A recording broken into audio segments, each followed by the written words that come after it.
Crop circles. Messages from beyond the stars, or elaborate pranks concocted by humans. Crop circles gained popularity in the later part of the 20th century, but may have been appearing long before. Today, we're exploring the history of this eerie phenomenon. So let's get weird.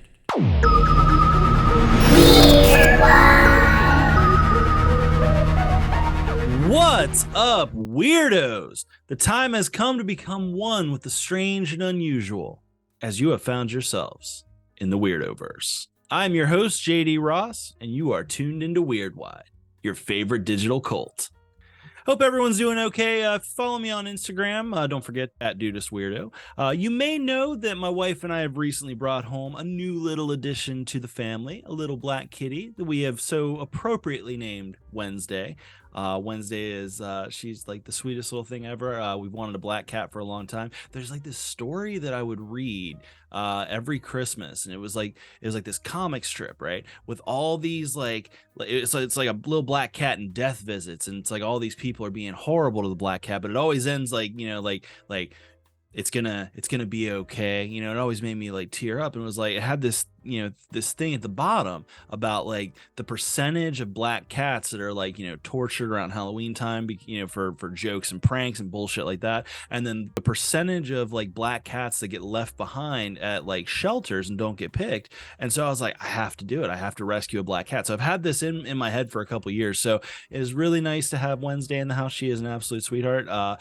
The other cat is not thrilled. Nala is not a happy girl. So we're dealing with that. She is actually getting her ass kind of kicked by Wednesday a little bit. It's not really super pretty because she does not know how to defend herself, and she's still not sure what's going on. Wednesday's the size of an avocado, so Nala's like 3 times her size. It's like, just kick her ass, but what are you gonna do?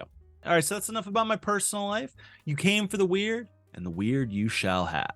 Today, we're discussing one of the mainstays in the halls of strangeness. We are talking about crop circles. And who better to ask about crop circles than everyone's favorite disembodied alien, Larry. Larry, what is it with aliens and crop circles anyway? Well, it's kind of like when humans decide to put an RC car on the moon and they make a bunch of random tracks. Only it's kids that do it here on Earth. Wait, kids? Yeah, Earth is such a backwater Stone Age planet that a lot of the kids from my homeworld, they just come here to fuck around. And sometimes that leaves crop circles behind. I mean, I gotta say, they look pretty intricate for having been done by kids. Says the unevolved monkey. All right, enough nonsense. Let's get into it. So the term crop circle was first coined in the early 80s by author Colin Andrews, who had made his career writing about the phenomenon and other weird happenings. Some of Andrews' works include Crop Circles, Signs of Contact, Circular Evidence, a detailed investigation of the flattened swirled crops phenomenon, and The Complete Idiot's Guide to 2012, published in 2008, of course. Remember 2012? That was supposed to be such a big situation, wasn't it?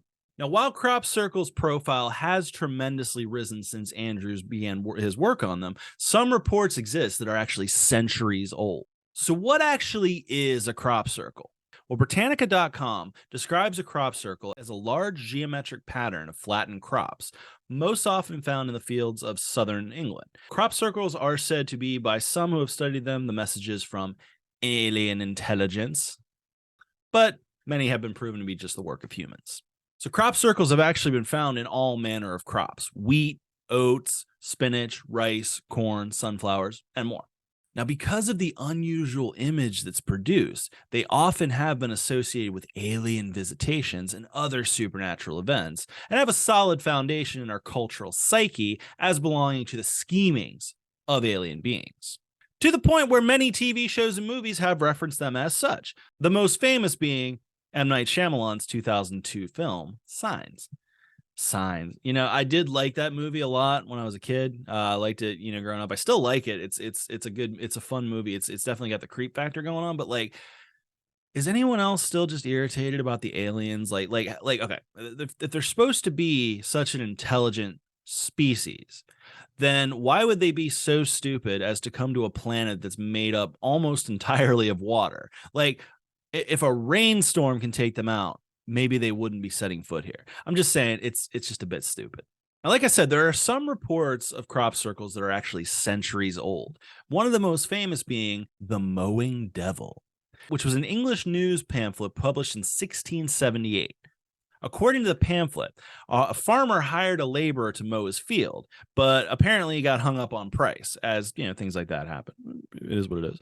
And he told them he'd rather the devil mow it, which definitely just seems a little over the top. I mean, it's just kind of like, you guys couldn't agree on price, so just tone it down, dude. I don't know. That's just me. Well, that night, the farmer claimed to have seen his field set aflame, but the next morning, instead of a burned down field, he found the field to have been perfectly mowed with no apparent burn marks to find. I gotta say, as someone who actually has been semi-involved in a brush fire, that's a story that people that know me know. I'm not going to tell that story, but I could say with absolute certainty that if your field is set ablaze, it's going to leave some burn marks. Now, the following transcription accompanied the pamphlet: The Mowing Devil, or Strange News out of Hertfordshire.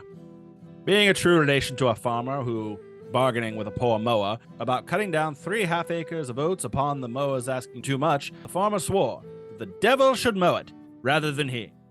And lo, it fell out, and that very night the crop of oaks hewed as if it had all been aflame, but next morn appeared neatly mowed by the devil, or by some infernal spirit, that no mortal man was able to do the like.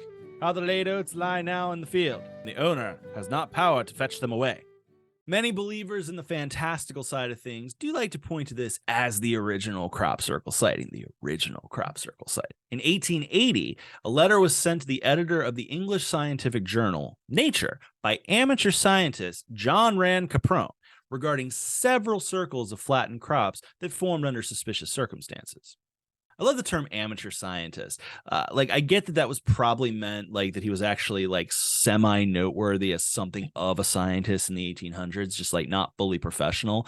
But my brain goes right now to the modern, I did my own research crowd that are generally dumber than a box of rocks. I'm absolutely just picturing a Cletus type just getting blasted on moonshine. Hey, my field's looking mighty strange. Caprone believed that they may have been caused by cyclonic wind action. This dude is out here in 1880 looking at a crop circle just going, yep, that's definitely some weird wind shit going on here. Nothing supernatural or demonic into it. No need to look further. That's just some weird wind. Now, one of the first modern cases of a crop circle is the so-called Tully saucer nest. It was a foggy January morning in 1966 on a farm near Tully in Queensland, Australia. A banana farmer named George Pedley was driving his tractor past a lagoon on his property when suddenly he heard what he described as a loud, ear-piercing hiss above the noise of the engine. So he stopped to check his tires, thinking maybe it's just something wrong with his tractor, something like that. Just some other random mechanical issue. When suddenly, he claimed, a flying saucer rose at a great speed from the lagoon and then vanished in a puff of blue smoke. Fucking gnarly. It should be noted that the flying saucer craze that started in Roswell had happened about almost 20 years prior. So the concept was well within the global zeitgeist, the concept of the flying saucer. So it wasn't he could have definitely seen some shit and just made some shit up. I'm definitely not saying that but just kind of making sure we know where the timeline is on that. George investigated the area where the craft had risen from and found, according to George, a 9-meter nest-like mark in the lagoon's floating reeds. So this would make that a close encounter of the second kind. Now, many of the reeds had been fused together and appeared to continue to swirl kind of in a clockwise direction. Makes you wonder if, the same thing had happened in the States or something, if it would go counterclockwise, because their drains go the other way out there. Yeah. Now, pretty much everyone involved in the investigation tended to land on the explanation that was probably the work of something called a willy willy, which is what Aussies call dust devils. I love that they called it a willy willy. I don't know why. It's just really adorable. I love weird nicknames for shit in other countries. So they basically went with the The authorities said, best leave it, unsolved, really, again, just like nothing to see here, you guys. That's some wind shit. That's a willy willy if I ever saw one. That's the work of a willy willy. Now, to this day, from what I can gather, there is no official explanation for what happened in Tully. But everything from strange weather to aliens and even weird animal behavior has been said to be a possibility. I did think the animal behavior thing was kind of stupid, but I looked a little further into it, and another famous Australian crop circle happened in 2012 in an opium field that turned out to have actually just been a bunch of wallabies that were munching on some poppy, and they got stupid high and just started walking in circles for hours until a crop circle formed. Fun fact, the opium thing really threw me because I was like, how the fuck is their opium fields in 2012? Turns out like 85% of the main ingredients for oxy comes from Tasmania. So crazy. Now, like many things on this strange rock of ours, sometimes seemingly inconsequential occurrences give way to larger and stranger happenings. A lesser-known sci-fi film from 1974, which has now developed into a bit of a cult status, may have been what led to the massive surge in crop circles in the following decades. The name of that film is Phase 4. Now, I've never seen it. I actually hadn't even heard of it until I started doing the research for it. And again, I think we've mentioned on this show before, as a cinephile, I apologize. But looked into it a little bit. The film features a strange cosmic event that causes all of the ants on the earth to like rapidly evolve and like into a cross-species hive mind, which ultimately leads them to like forming the first geometric crop circle and then like building all these weird towers. It looks pretty fucking gnarly, especially for that era. And because of the appearance of the crop circle, this is considered, or at least been speculated over the years, that Phase 4 may have been the inspiration for a couple of pranksters that we'll get to shortly. Now, the late 70s and early 80s saw a massive increase in reports of crop circles, with many rumors of so-called saucer nests. But a lot of them weren't photographed before because the phenomenon hadn't really caught on yet. So it was like a lot of the early ones, it was still like a lot of, what the fuck is that? A lot of that shit going on. So nobody thought to take pictures of it. Most of the original crop circles started in England, specifically in Hampshire and Wiltshire. The phenomenon really began to take steam in late 70s going into the 80s with a lot of news coverage, a lot of books, people trying to explain them, and a lot of wackadoodles claiming every wild theory that they could think of. Farmers were generally pretty unhappy about the whole thing because it obviously damaged their crops, but locally the communities a lot of times were actually pretty thrilled because they could parlay their newfound infamy and popularity into tourism and sometimes even merchant shit. Oh, it seems like we are getting a call. Weirdwide, you're on the air. Oh, hey, JD. This is your assigned FBI agent, Carl. My assigned FBI agent? Yeah, you know how everyone has an assigned FBI agent. I'm yours. Okay. Listen, you gotta be careful what you reveal in your show. We can't have people at home knowing the truth.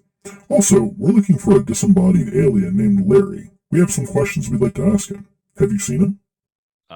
No, I can't say that I have. Well, you'll be sure to let us know if you do. Totally. Great. Well, get back to your little program. And remember, we're always watching. Larry, do you know anything about this? Nah, I wouldn't worry about that, human. Okay, back to it. So while the phenomenon made its mark on society into the 90s, the whole thing was brought out in the open in 1991. Two self-professed pranksters, Doug Bauer and Dave Chorley, came forward to say it had all been a prank that they had conceived. It's an elaborate prank. The two claimed to have initially started in 1978 and that they had been responsible for about 200 crop circles between 1978 and 1991, with another 1,000 copycats that they had not been responsible for. They said they'd done it with simple tools, a plank of wood, rope, and a hat with a loop wire attached to it to help them stay in straight lines. It's pretty cool, actually. I mean, like, the idea is like they really just came out and they were just like with boards and just going in like kind of just crazy circles, just like laying it all down. So like, because I've seen like some of the footage of these two, and like they literally just like like the crops are bent. They don't. So that's another thing that like really freaked people out with this kind of stuff is the crops are not broken. They're bent. So all it was just taking this board and just laying it down. It's pretty cool. Now, of course, they were put to the test, and they did a live demonstration in front of journalists to show that they could recreate them. When they finished, they brought in a Siriologist named Pat Delgado to test the authenticity. Pat comes in and he claims that the circle is totally authentic, right before they told him it was a hoax.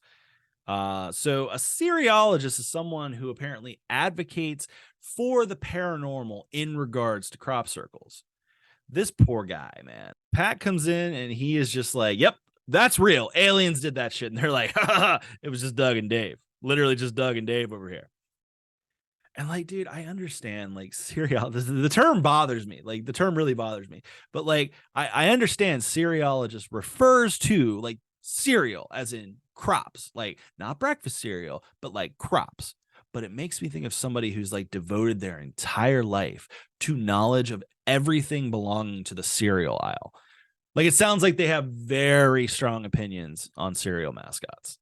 Now you would think that with the revelation that it was all a hoax, that it would die down, but far from it. So since Bauer and Shorley came out as the pranksters, it's inspired this new like art medium for people. So people all over the world like start creating more and more elaborate designs, and even some places hosting contests to create the best ones. It's actually pretty fucking cool. There are even a few people that like came out after and got caught making them and faced legal action for it. Like there have been people arrested for this shit. That's gotta be a hard one. Like, isn't it? Like, if like you go out, hey man, like these guys, Doug and Dave, they made crop circles. We can make crop circles, dude. There's no explaining your way out of that shit if you get caught. Like, just imagine getting caught making a crop circle. There's no explaining that. There's no explaining your way out of that. Now, one of the fun aspects of covering a topic that's as weird as this one is the "but what if" side, the Mulder side, if you will. There are still a sizable amount of people who believe that crop circles are much more than what's been explained. So let's put aside logic and explanations for a second. Let's look at the fantastical. What if Bauer and Shorley were lying and crop circles are actually messages from beyond the stars? What's the message? What's the message? Could they be warning us of impending disaster due to the way we treat our planet? Or perhaps they're warning us against nuclear weapons? Or perhaps they're signals for nefarious alien plans and are currently and gradually being rolled out to conquer and enslave the human race? Probably not. But maybe Bauer and Shorley are secretly aliens themselves and trick the world into believing that it is just a hoax, so as to sow distrust and allow the alien infiltrated governments of the world to make us fight amongst ourselves so that they can rule over us without having to ever lift a slimy green finger.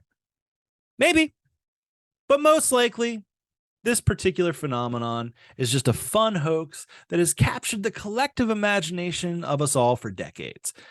It is possible that some of it is the work of alien intelligence, but if it is, we may never know for sure.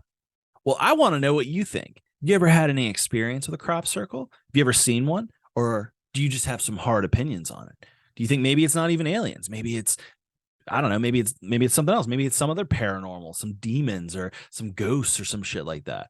I want to know. Let me know. So shoot me an email at weirdwidepodcast@gmail.com. You can also check me out on Instagram and TikTok. Send me a DM if you want. Make sure to follow me there. You can find me on there as Dudist Weirdo. I want to hear from you. So let me know. Let me know what you think. Let me know, like I said, let me know if you have any theories. Let me know if you are a hardline believer in what the Siriologists are pushing. You know what? Speaking of Siriologists, let me know if you've got any hard opinions on cereal mascots. You know, I might even, I'd love to hear, I would love to hear your hard opinions on cereal mascots. Make sure if you're watching on YouTube to hit that subscribe button, follow me so that you get new episodes as they're released, mostly weekly. Make sure if you're listening on audio and you like what you're hearing, give the show a 5-star review on Apple. Really appreciate that. Really helps out the show. And tell your friends. Tell your friends about the show. We need to get some more Kool-Aid drinkers in this digital cult. We need more. I want more ears. I want more eyes. I want more of it all. I want your ears. I want your eyes. I want your soul. I love you all. Make sure to tune in next week for more strangeness. And until then, keep it weird.